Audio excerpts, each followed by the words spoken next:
Hi guys, my name is Christine and I'm a dating, relationship and personal development coach, and today I'm talking about they'll miss you the moment you do this. Okay, so what's important about trying to make someone to miss you and stuff is that you have to genuinely move on from them, because I feel like there is some sort of like energy that they can sense and they can tell that you're still not over it, that you're still into them.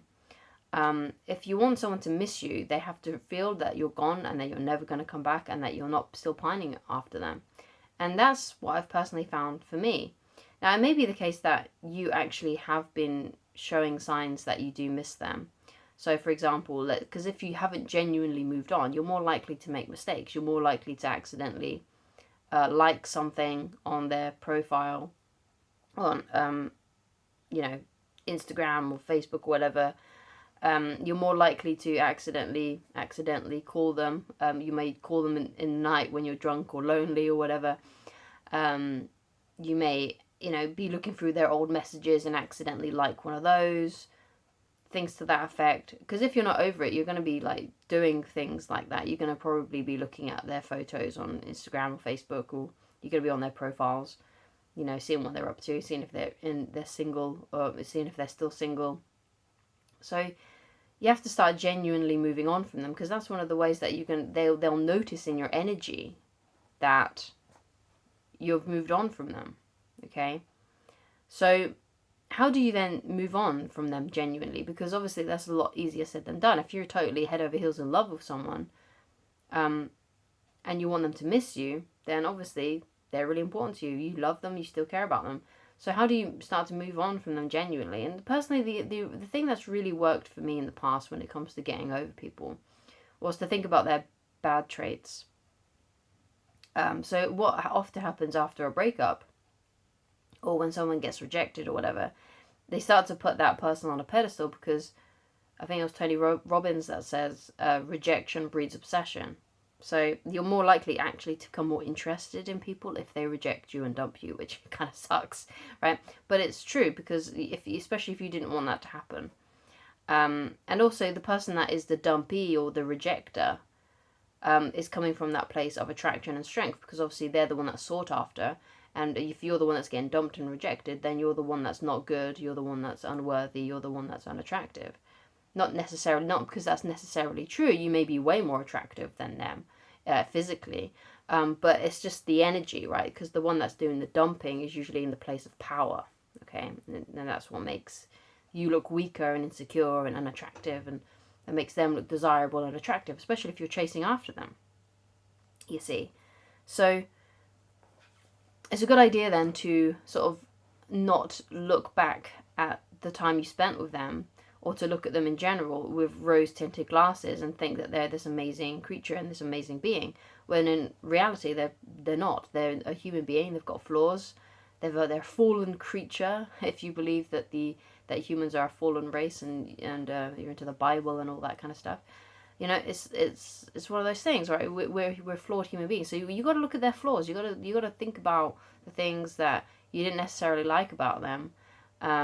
Because I'm sure they probably had lots of things that they did like about them, but you got to think about the bad stuff as well. In fact, you've got to put more emphasis on the bad stuff if you're trying to get over them. Another thing as well, just like a visualization technique, and this is something that I did when I was getting into Tony Robbins' work. He had there's something to do, like I think it's still like an NLP, neuro-linguistic programming technique. And what you do is you just sort of sit there and you visualize something happening. So let's say like you always go back to the moment that they dumped you, and it's something that really hurts whenever you sort of remember it, okay?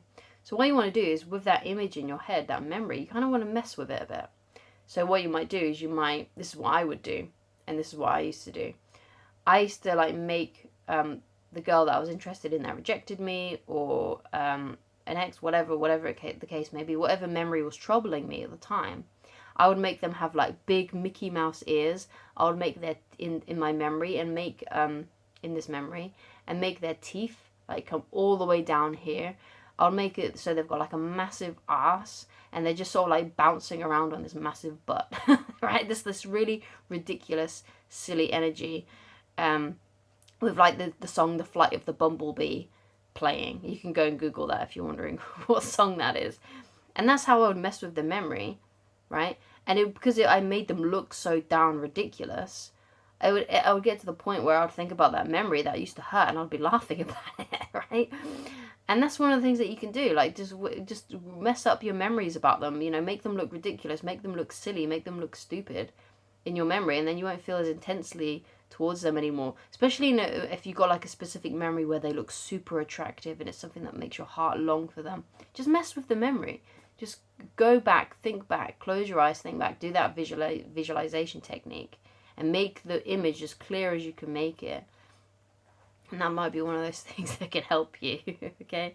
Just make them look really stupid and ridiculous. Almost like you're kind of taking the piss out of them in your head.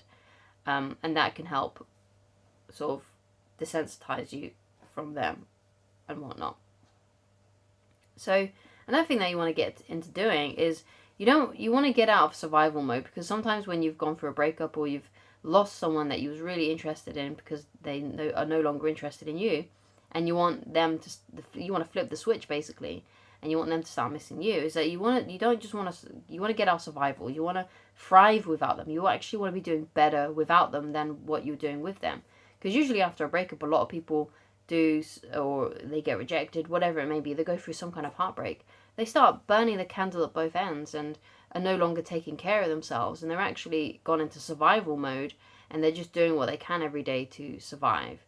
Or maybe it's not quite as dramatic with that as some people, but others like go out drinking a lot. They start basically or they're eating too much, watching too much Netflix. They're not working on their goals. They're just sort of like sitting around being miserable, and it's not the best thing for you to do. They sort of they completely change who they are essentially. Okay, and if you don't want to just be surviving, right? You don't want to be living like that, right? I want you to be what you want to do is you want to actually start living better and doing things that are improving your life in such a way that not only are you thriving without them, but you're doing better than when you were with them or when you were into them, and you're even doing better before, right? Before you even knew them. You want to be just living a way better life. Now, obviously, that's a lot easier said than done, but you got to think about basically of ways to,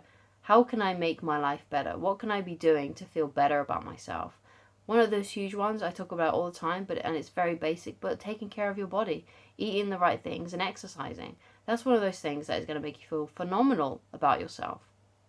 And also, it's got those endorphins with like whenever after you've done a workout, and that makes you feel good. So I highly recommend exercise. Do some exercise. It will make you feel better about yourself. Get a goal. So let's say, for example, that you want to lose some weight. Let's say you need to lose like 5 kilos or something. Make that a goal for yourself. Like, okay, I'm going to weigh myself, every few days. I'm going to keep this on track. I'm going to be strict with my diet. I'm going to exercise. And, get a goal for yourself. You're going to really like trim down and look good. Another thing, perhaps you want to actually gain weight, like perhaps you're quite skinny and you would like to gain some muscle, then make that your goal. Like make it like, okay, I want to be able to bench press a certain amount of pounds, something like that. And then start working towards it, because that's what's going to make you feel better. What's going to make you feel miserable and not like your life and your circumstances is if you're sitting around and you're doing nothing. Okay? It's like the Dale Carnegie quote, if you want to conquer fear, do not sit at home and think about it. Go out and get busy. Taking action breeds confidence and courage. Inaction breeds doubt and fear. So that's what you've got to be focusing on. If you want to feel good about yourself, then take action. Have goals. Have things that you're doing in your life. When you get back from work or in the morning before work, or school, whatever it may be that you're doing. Find some inspiring goals for yourself, but make sure they really inspire you and they're things that you really want to do. Something that really excites you, so you don't have time to be staring at your phone and things. Because these are the ways that you can genuinely move on.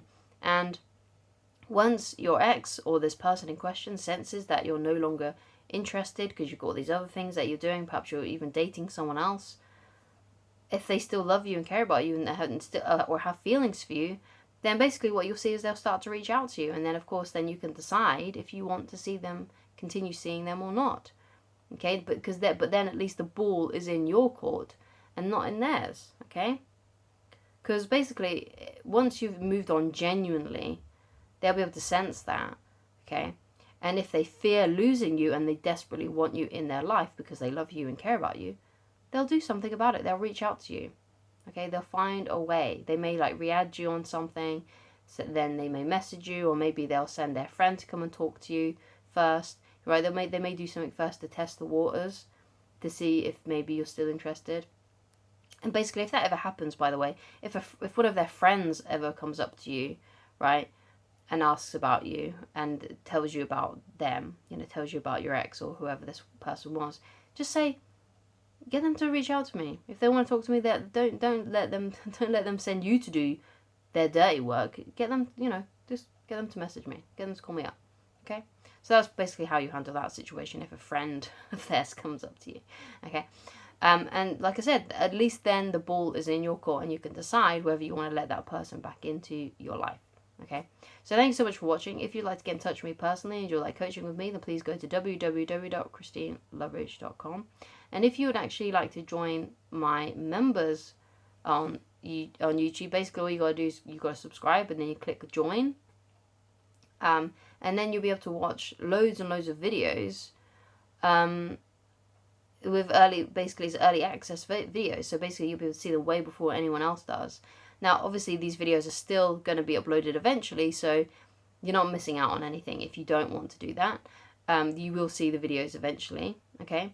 But if you want to see loads more content and you like the content that I create and you want to find another way to support the channel, then that's one of the ways that you can do that. Okay, so thank you so much for watching, and I shall talk to you again very soon. Goodbye.